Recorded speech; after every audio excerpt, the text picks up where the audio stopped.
he preparado algo para ti, para Ah, empezar. bueno. Dime si está bien. Egunon, Ah, Laser Diada y Sermodus Gaude.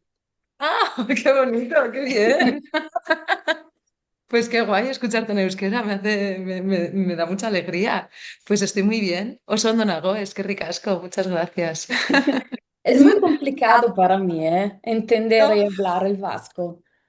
me imagino, sí, sí, claro, es un mundo totalmente aparte, no tiene nada que ver con ninguna de las lenguas que conocemos que descienden del latín, o sea que claro, es otro mundo. Mis padres sí son de Madrid, mis padres sí crecieron en Madrid. Bueno, mi madre creció parte de su infancia en Andalucía. Y mis padres y mi familia paterna y materna son de Madrid, originalmente. Y mis padres, pues bueno, ya estaban con un proyecto de migrar, digamos, de moverse de allí, de la gran ciudad. Y justo ahí, pues primero nació mi hermana y 11 meses más tarde nací yo. Y ya estaban en ese proyecto de trasladarse. Entonces, yo nací allí, pero directamente crecí aquí en Euskal Herria, en Galdácano, en un pueblito pequeño cerca de Bilbao. Y entonces, pues bueno, yo soy de aquí, vamos, yo sí que tengo un origen y lo miro y reconozco cosas y incluso tengo algo de la raíz de mi madre de Andalucía, ¿no? Porque mi madre también creció en una tierra que no era, entre comillas, la suya, ¿no? Pero que bueno, al final lo nuestro es donde crecemos, donde aportamos, lo que nos nutre y bueno, yo me siento muy vasca y tengo ahí mis raíces y mis orígenes también, los llevo con orgullo y es una cosa muy rica, ¿no? El complementarte de tantas cosas diferentes. Mi pueblo es un pueblo pues con mucha influencia de Bilbao, digamos, de esa gran ciudad que está ahí, ¿no? Con ese carácter vizcaíno. Yo que ahora vivo en San Sebastián y esto es otra provincia y como otro carácter diferente, pues siempre que vuelvo pues reconozco los rasgos. Es un pueblo pues al que le gusta lo popular, le gusta la fiesta, le gusta el arraigo, está atado a las raíces. Hay una gran presencia del euskera, hay también una parte importante de gente migrante que pues en la época de los 60 70 migraron pues tanto de Andalucía como de Extremadura, como de otras provincias. Entonces, pues es un pueblo que, bueno, pues en el que está reflejada un poco también la idiosincrasia que llevo yo, ¿no? Pues una mezcolanza, ¿no? De gente eh, de allí, de siempre, y gente que hemos llegado desde otros puntos, ¿no? Entonces es un pueblo así, variopinto. Y por ese lado, pues es muy interesante. Y luego con la influencia de Bilbao, que es una ciudad, pues eso, llena de, que ha evolucionado muchísimo además, porque Bilbao, claro, yo cuando era pequeña íbamos, Bilbao era un sitio muy oscuro. Era un sitio, bueno, con toda la industrialización, estaba todo absolutamente sucio, negro, la ría era un sitio muy sucio y entonces es un lugar que yo he ido al mismo tiempo tenía un carácter muy interesante, que ahora, bueno, pues ha evolucionado también, ¿no? Está más abierto al exterior, se recibe más influencia de lo de fuera, se está poniendo como mucho más bonito, ya está muy bonito, pero entonces también tenía algo, ¿no? Como muy potente de, pues eso, de algo que está muy vivo y de mucha gente que trabaja mucho y esa época, ¿no? Que era así tan especial, en la que había tanto movimiento social, tanta reivindicación. Yo he vivido mucho eso. ¿Y tú cómo eras Tanto como niña? ¿Más como tranquila niña. o caprichosa? Yo era una niña bastante tímida. Yo era Mm. una niña bastante, bueno, pues sensible, tímida, eh, alegre también. Me gustaba mucho jugar en la calle. Pues cuando nosotros éramos niños, lo normal era salir de la escuela, te daban un bocadillo y te ibas a la calle a jugar horas y horas y horas y horas. Sí, yo era así. Tenía a mi hermana cerca siempre.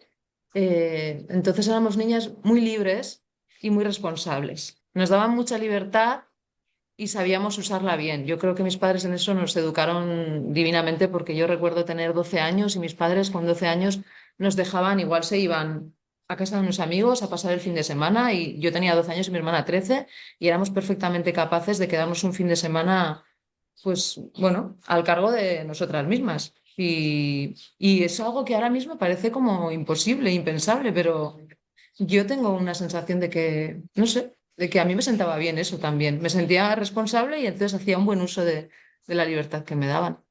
¿Y durante la adolescencia cambiaste o siempre así? Es verdad que tuve una época más rebelde en cuanto a lo que quería hacer con mi vida, pero no de confrontación con mis padres. No la recuerdo como una época de confrontación con ellos ni de rechazo. Tuve una época más de pérdida, de no saber muy bien, que me imagino que es lo normal también, qué hacer conmigo, ¿no? Yo ya ahí empezaba, cuando ya terminé el instituto, bueno, fui una estudiante muy buena, sacaba unas notas buenísimas. Entonces, pues bueno, cuando ya iba aproximándose el momento de la decisión de qué hacer con mi vida, yo creo que ahí tuve una crisis, pero no tenía la madurez para afrontarla, ¿no? Ya era como de, ¿qué hago, qué hago, qué hago? Y bueno, mi padre había estudiado Derecho y entonces, pues bueno, pues la influencia paterna ahí pesó mucho y él me decía que creía que yo sería una excelente abogada y entonces que tenía un sentido de la justicia muy agudo y bueno, pues me decidí por Derecho, pero curiosamente, entre las opciones que te hacen poner una lista de opciones, mi segunda opción fue Bellas Artes. Ah, No tenía nada que ver, pero era un poco más, yo creo que lo que yo llevaba dentro y entonces no era capaz de hacerme cargo de ello. mm. Y ahí fue yo creo que una crisis pequeñita, pero bueno, que silencié un poco y luego salió más tarde. Y estudié Derecho. O sea que, Pero es interesante hablar del tema si tú quieres, ¿no? sí, sí, claro, claro, Puede pasar a mucha gente de empezar con la universidad y después no la dejas porque no te gusta. Y, claro. mm, creo que no fue fácil para ti cambiar No, completamente. no. Yo fui aplicada, o sea, quiero decir, empecé la carrera y dije, ya la he empezado, ya la termino. Y de hecho disfruté de la carrera, disfruté bueno, con lo duro que es estudiar una carrera de 5 años. Cuando yo estudié eran 5 años. Y bueno, pues me la tomaba en serio y entonces pues intentaba sacar buenas notas. Y bueno, pues durante esos 5 años yo me proyectaba hacia el futuro y decía, ¿seré abogada? No lo acababa ¿sabes? De esto que no lo sientes del todo. Y pensaba, bueno, a lo mejor me intentaba enfocar más, decía, pues a lo mejor trabajando para una organización no gubernamental, me visualizaba más en un país de Latinoamérica, colaborando, como en vías más alternativas que lo que se entiende como puramente como una abogada de casos, ¿no? Entonces, pues nada, terminé la carrera y ahí me surgió la posibilidad de hacer una beca de traductora. Imagínate cómo estaba mi cabeza entonces, ¿no? Era que yo iba buscando vías, digamos, de escape de ese futuro que no veía claro. Y me salió esa beca de traducción y entonces era en una administración pública en la que yo trabajaba pues traduciendo y del euskera al castellano y del castellano al euskera. Y entonces estuve con esa beca 2 años y mientras tanto me preparaba el máster para ser abogada, que fueron otros 2 años en un colegio de abogados. O sea, yo estudié 7 años de derecho. Y nada, y entonces pues ahí fue donde ya se empezó a gestar la crisis. Y ahí luego conseguí trabajo, estuve trabajando de traductora unos años y durante esos años pues ya claro, yo ya fui madurando, ya de repente tenía 29 años y estaba llevando una vida y una dirección en mi vida que no era para nada la que yo quería. Y ahí tuve una crisis personal importante en la que, bueno, pues empecé a desequilibrarme mucho, a tener mucha ansiedad, a tener crisis de ansiedad. De hecho, bueno, hay algo que tengo que agradecer a Italia y es que mi primera crisis de ansiedad fue en Italia y lo recuerdo en ese momento como algo terrible, pero fue algo que me empujó a hacerme cargo de lo que no estaba queriendo mirar. Y entonces pues ahí empecé a atenderme, empecé a hacer terapia, empecé a hacer un largo proceso de psicoanálisis, terapia, y con eso, pues bueno, pues empecé a investigar en mí misma, en lo que yo quería de verdad, y ahí fue donde afronté, por fin, que yo lo que quería era ser actriz. Mm. Pero es más como locura, valentía o no sé.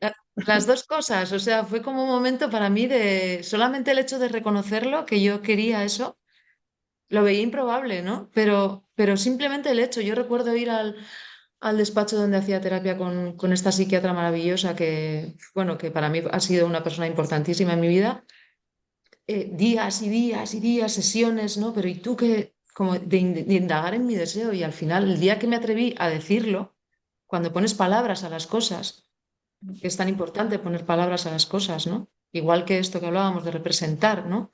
Pues cuando pones palabras a las cosas se convierten en realidad. Y entonces yo dije, yo es que yo siempre he querido ser actriz. Yo de niña me imaginaba siendo actriz. Y entonces fue poner palabras y ir tendiendo puentes, buscar una escuela, atreverme a llegar a ese laboratorio de arte dramático en el que empecé. Bueno, pues ir teniendo puentes, ir aprendiendo. Y cuando yo pisé una escuela de interpretación y empecé a... Es que se me pone la piel de gallina. Y para mí fue un, bueno, pues como por primera vez en mi vida, con 28 años creo que tenía, descubrir lo que yo realmente quería hacer y lo que me gustaba de verdad. Mm. Y Así así, tú ya empezaste a hacer algo en la actuación o no? Desde no, nunca. niña.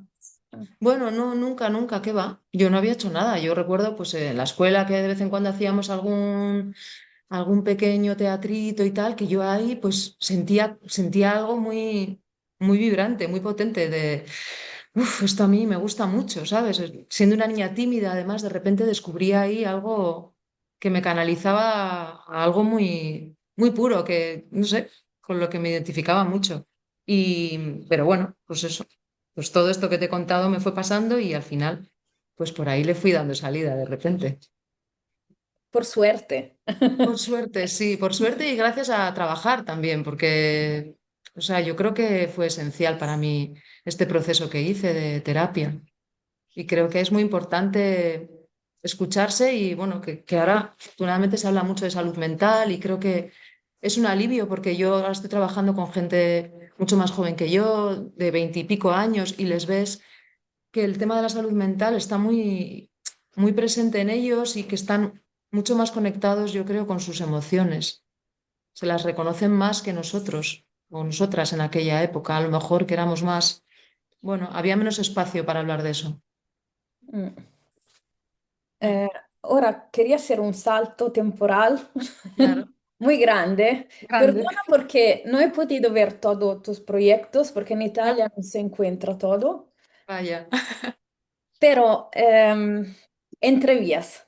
Pues Entrevías es una historia que habla sobre un hombre con muchísimos prejuicios, que es una mole, digamos, inamovible, con una muralla que quiere mantenerse quieto en un sitio mientras todo el mundo cambia a su alrededor. Es la historia de Tirso, principalmente, un exmilitar que vive en un barrio que ha cambiado muchísimo mientras él quiere no cambiar. Ese barrio está lleno de gente que viene de otros países, de otras culturas. Es un barrio que de repente está girando en algunos aspectos hacia la conflictividad y él es alguien que quiere enfrentarse a eso con dos pistolas, ¿no? Entonces, a ese abuelo le llega una nieta que precisamente representa todo esto contra lo que él está un poco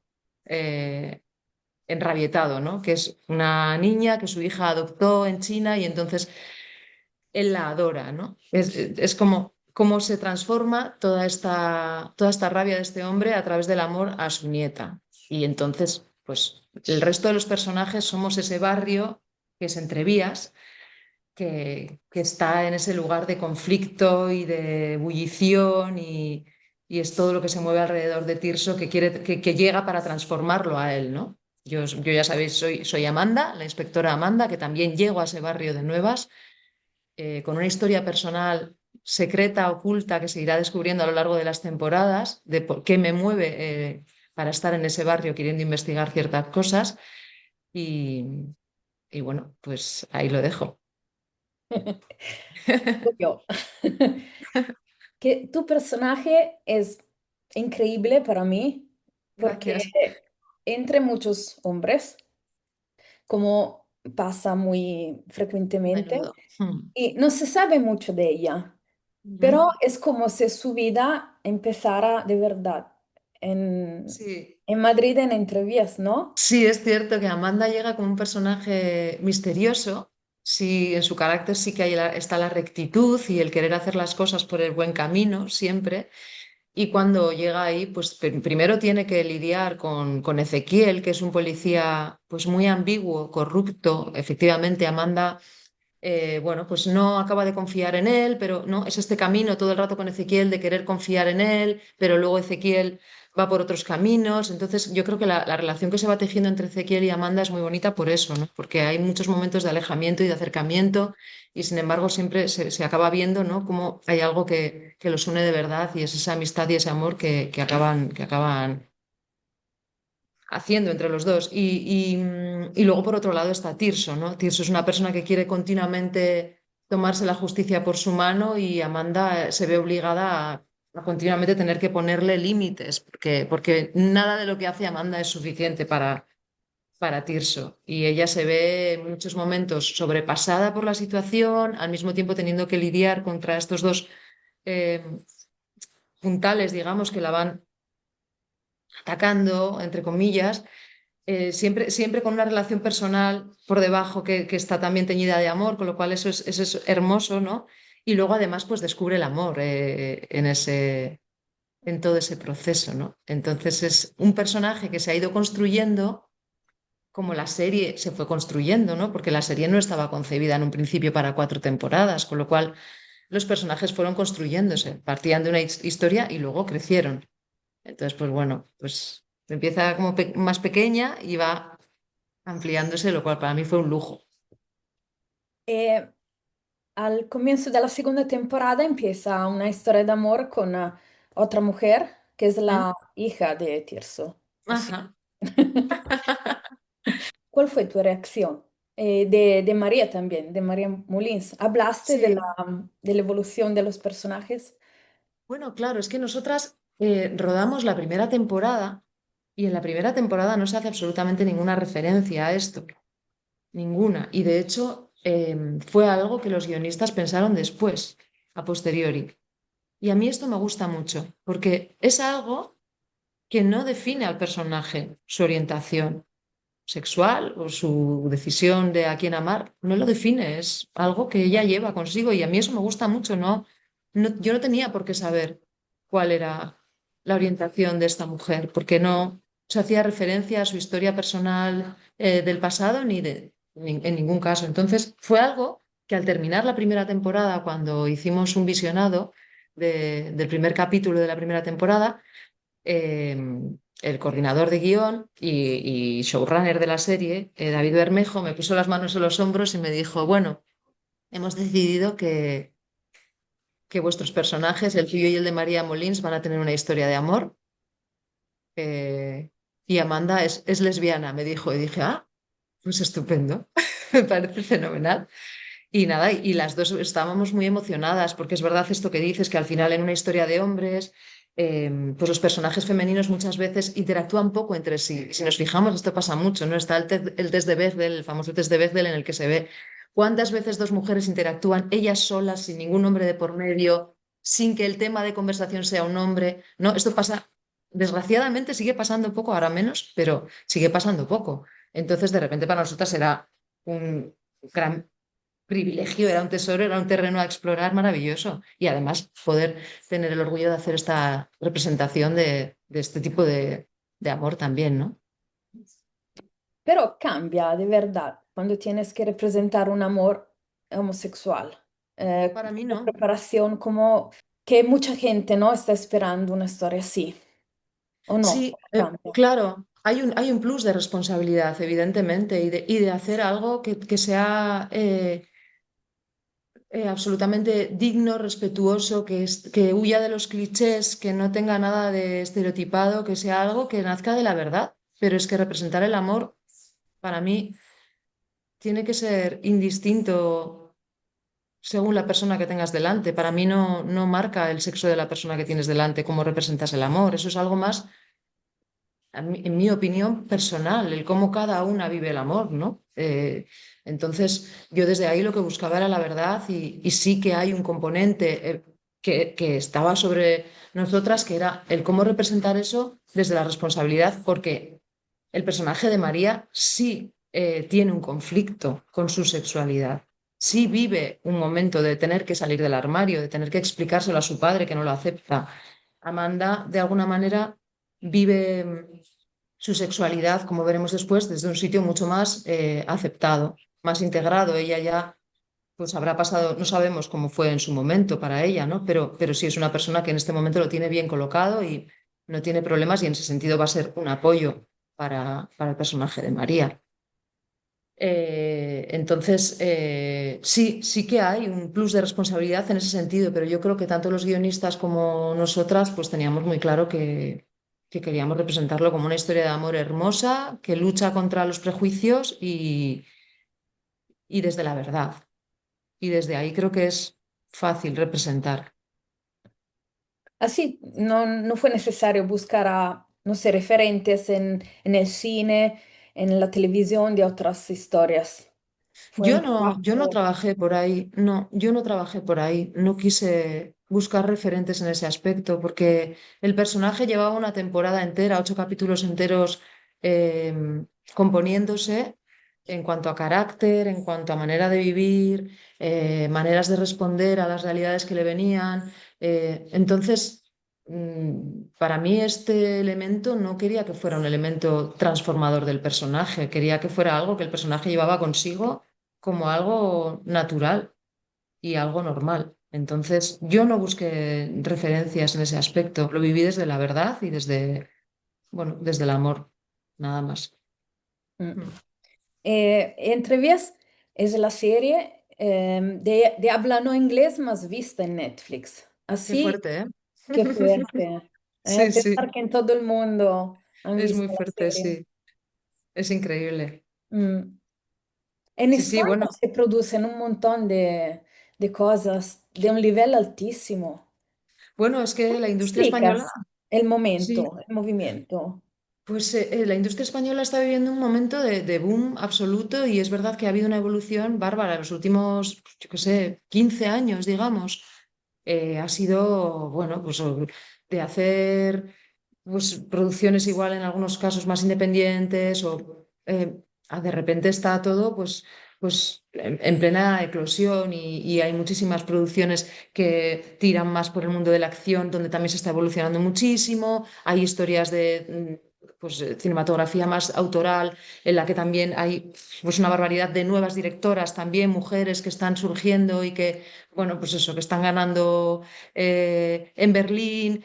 O sea, quiero decir que hay algo que se está moviendo a muchos niveles, a un nivel más industria, digamos, y a un nivel más autoral. Entonces, pues en ese sentido, para los actores es algo pues maravilloso, ¿no? Porque se abren muchísimo las opciones de trabajo y bueno, y como espectador también, como espectadora es increíble todo lo que se está haciendo. Y es cierto que, bueno, pues que las producciones españolas, pues hay muchos países en los que gustan un montón. O sea, y las plataformas pues tienen esta capacidad de expandir, ¿no? Que es algo fantástico también. Pero ¿por qué funcionan? Yo no lo sé.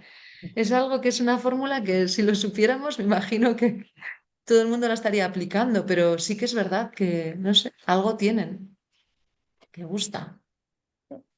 ¿Qué relación tienes con la popularidad? Porque claro que te conocen en Sí. todo el mundo, ¿no? Sí, pero bueno, es un nivel de popularidad bastante asumible y cómodo. No, hay algunos momentos en los que, bueno, te gustaría pasar más desapercibida, ¿no? Pues sobre todo en sitios pequeños, que de repente, pues sí notas muchas miradas y dices, ay, ahora me gustaría que nadie me estuviese mirando.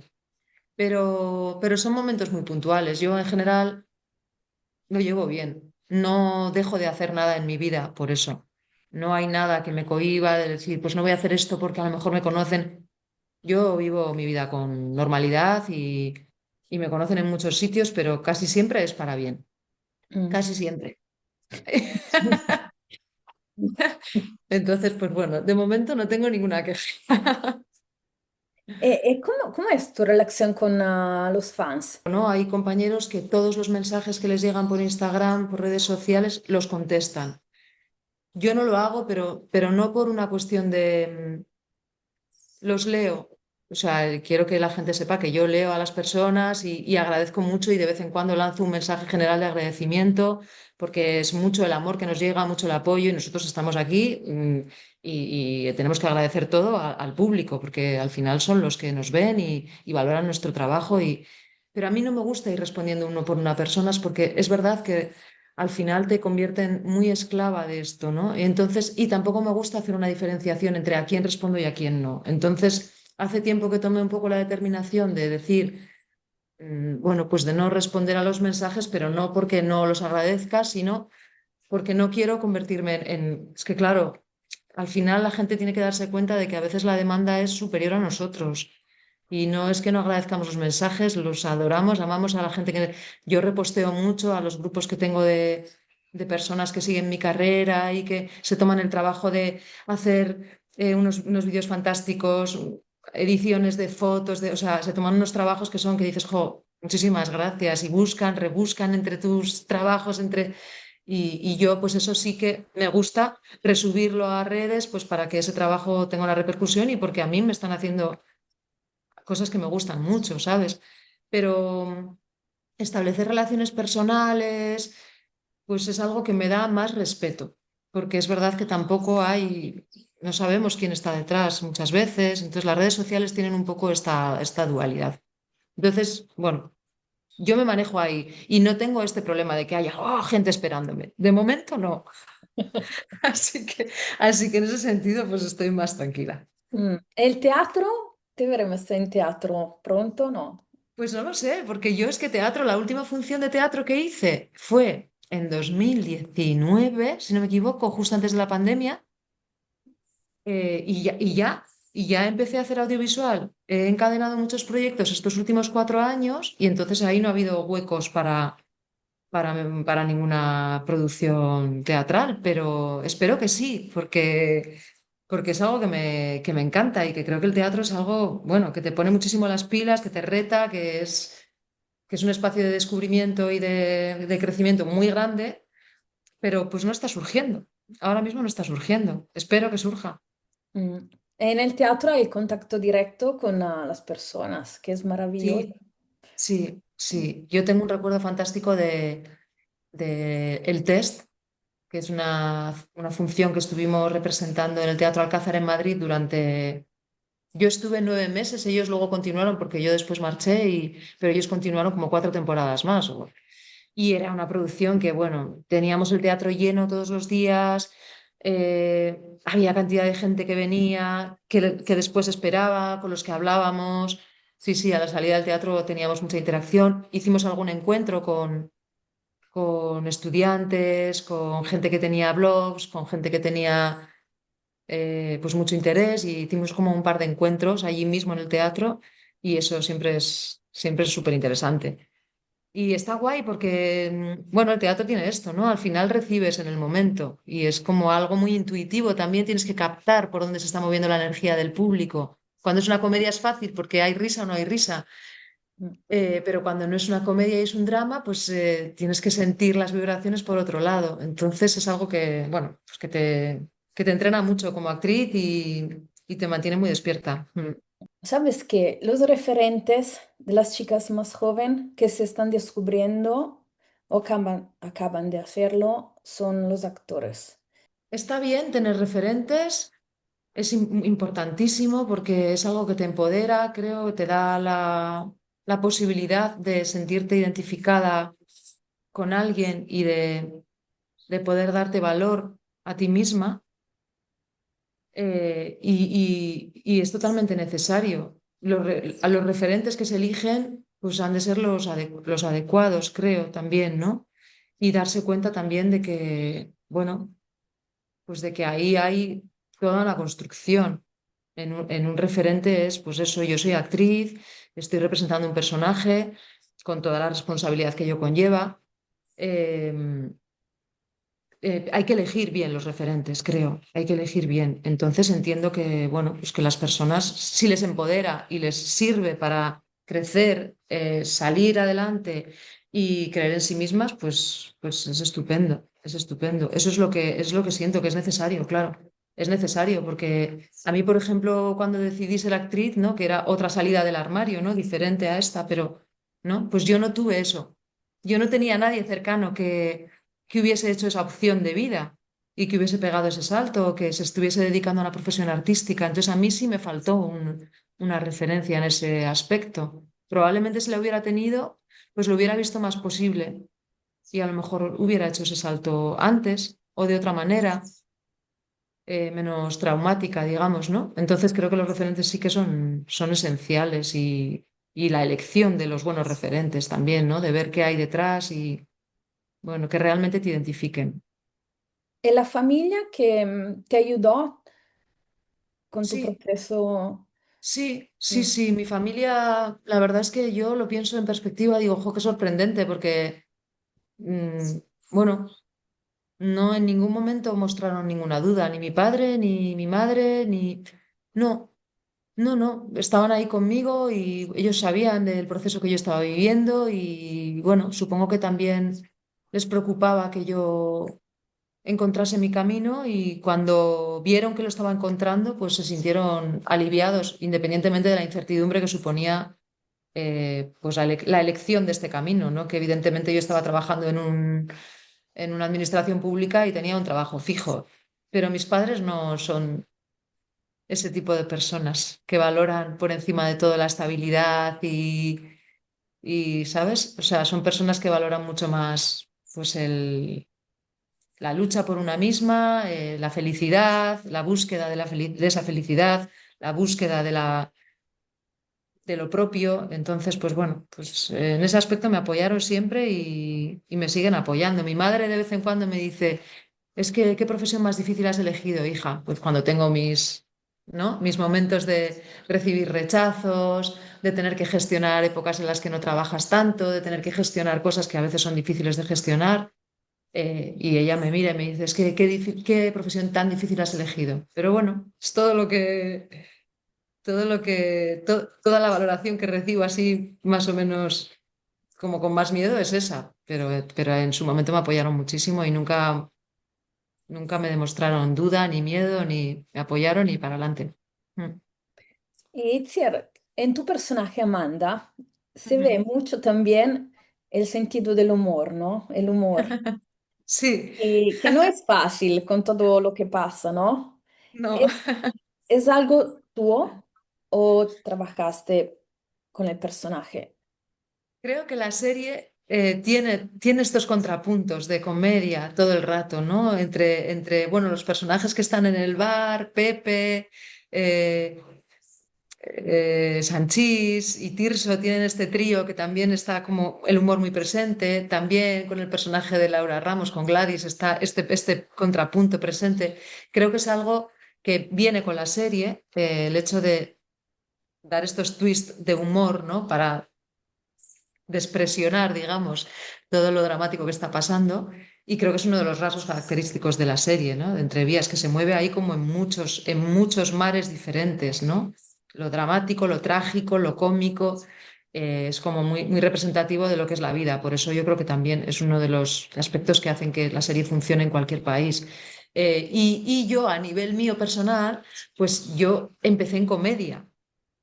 Entonces, estuve como 3 años trabajando en un programa de humor y después empecé a trabajar drama y desde entonces nunca más trabajé comedia. Entonces, yo aprovechaba todos estos mínimos giros que veía en guión que daban la posibilidad para la comedia con un compañero como Luis Zaera, que es, claro, es la comedia viva y entonces los aprovechábamos mucho, sí, sí, sí.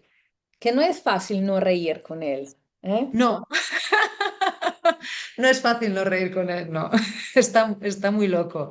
Luis es un genio loco, bueno, pues es un actor de los pies a la cabeza que entrega todo, todo, y es un compañero maravilloso, que está muy vivo todo el tiempo, te hace estar muy viva a ti también, porque hay mucha improvisación, hay muchas cosas que se cambian, no hay nada de continuar el camino establecido.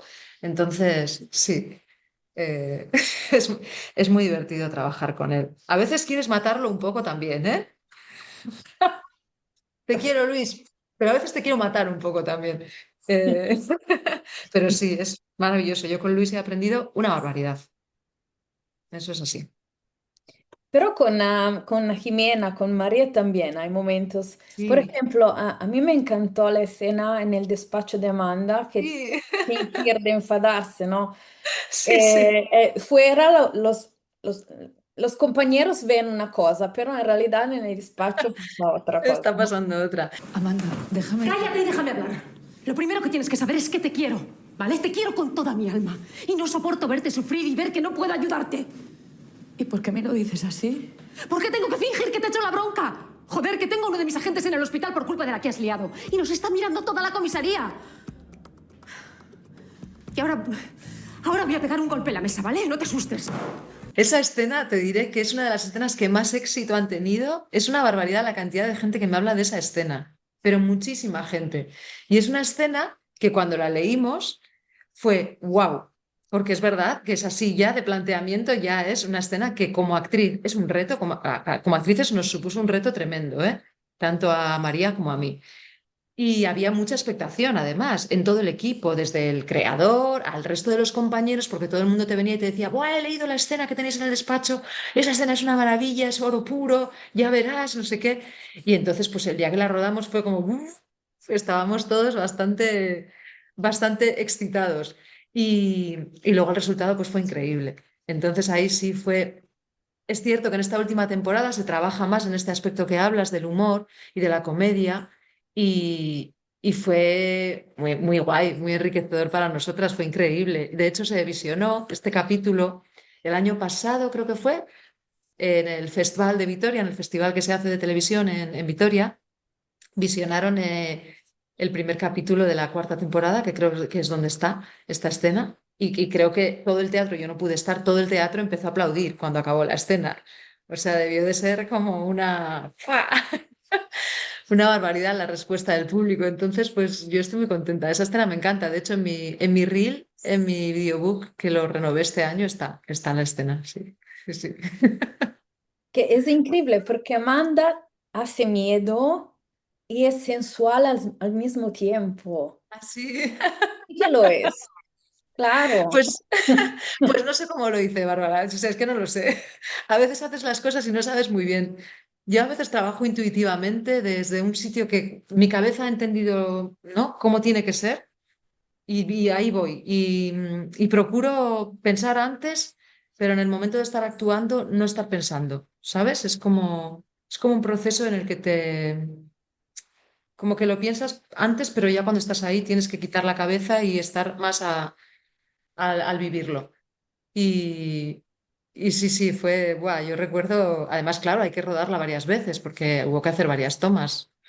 Y sí, Es sí, siempre intensa, con intensa. Sí, sí, claro, guardando, manchando. claro, y tirando los papeles en el mismo sitio, pegando el golpe en la mesa en el mismo sitio, Wow. gritando, mirando para afuera, como, claro, tienes que guardar todo ese récord de movimientos para poderlo, para que luego cuadren en el montaje los diferentes tiros de cámara. Y sí, sí, fue increíble.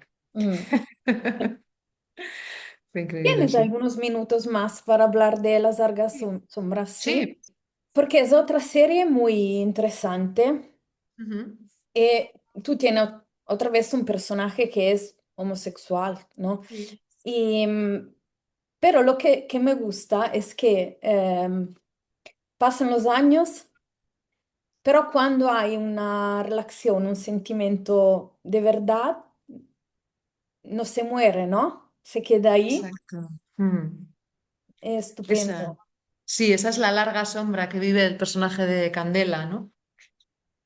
Sí, bueno, jo, es que Largas Sombras fue un proceso, o sea, fue un proceso increíble, porque es cierto que en las series de televisión normalmente hay muy poco tiempo para ensayar y el trabajo se hace mucho en el propio set, pero en Largas Sombras fue otra cosa totalmente diferente. Se investigó mucho antes de empezar a rodar. Hicimos muchas improvisaciones con la directora y con el resto de compañeras. Trabajamos mucho antes de echar a rodar para hablar sobre las motivaciones de los personajes, sobre su historia personal, sobre, bueno, pues en el caso de Candela, cómo arrastras esto, ¿no? Cómo, pues como mujer, ¿no? Tú tienes de muy pequeña, muy clara tu, tu sexualidad y tienes eres valiente, la sociedad no puede en ese aspecto contigo, ¿sabes? Lo tienes muy claro y ese es el personaje de Candela que a mí me parecía algo súper emocionante y precioso, ¿no? Pero tiene enfrente a su gran amor, que es Rita, que Rita eso no lo tiene tan claro. No puede hacer frente, no puede contárselo a su madre, no puede decir quién es, ¿no? Es que es algo muy tremendo y que le pasa a muchas chicas y es algo tremendo, por esto la importancia de los referentes que hablábamos antes, ¿no? Y a Rita lo que le pasa es que tiene que huir de todo eso y se va. Rita se va cuando, ¿no? Cuando tú sabes que has encontrado un amor verdadero, que es algo importantísimo en las vidas de los seres humanos, y por este no poder afrontar quién eres, pues lo pierdes, ¿no? Entonces, Candela, durante un montón de años, es, ella cree haber sido capaz de enterrar todo esto hasta que vuelve esa persona. En el momento que vuelve esa persona, toda la muralla que ella había construido de contención, de, bueno, mi vida está bien, tal, se rompe por completo, se resquebraja y, bueno, todo lo que sale ahí es maravilloso, ¿no? Porque está la rabia, está el reproche, está el enfado, pero sigue estando el amor, que es increíble, ¿no? Entre todo eso sigue estando el amor. Y, hijo, fue precioso construir todo eso y poderlo interpretar y poder pensar en todas estas cosas, ¿no? En lo que significa todo esto para cualquiera de nosotras, ¿no? Mm. Y te voy a leer lo que dice tu personaje Rita al final, Sí, sí, que es, ya fue, ya fue. no va a funcionar. Ujú. Nada de lo que vivamos va a ser ni la mitad de increíble que aquello. Claro, claro. Ay, es que me dan ganas de llorar. Qué tremendo, sí. Mm. Mm, Es que está muy bien dicho, ¿no? O sea, son frases, mira, en los diálogos de la serie se trabajó mucho, en las improvisaciones dimos muchas vueltas a lo que íbamos a decir y por qué y desde dónde y estos diálogos se trabajaron mucho antes de rodarlos.